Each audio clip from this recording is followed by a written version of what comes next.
Operation Sindoor ఈ పేరు ఎందుకు పెట్టారు? సరే, వివరంగా ప్రభుత్వం చెప్పదు. కానీ నాకు అనిపిస్తున్నదైతే పహల్గామ్ దాడిలో జరిగినటువంటి దారుణం ఏంటి, ఇదివరకు ఏంటంటే టెర్రరిస్టులు బాంబులు వేయటమో, బాంబులు పెట్టిపోవడమో, కనబడ్డోళ్ళందరినీ కాల్చి చంపటమో, లేకపోతే సైన్యం మీద మెరుపు దాడి చేయడమో చేసేవాళ్ళు.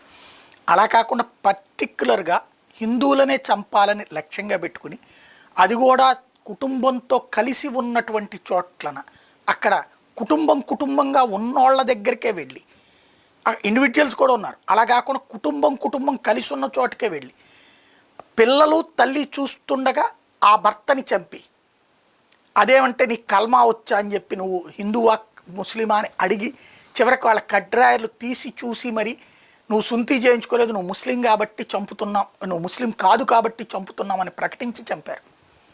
ఆ భార్యలు కొంతమంది నిలదీసి అడిగారు,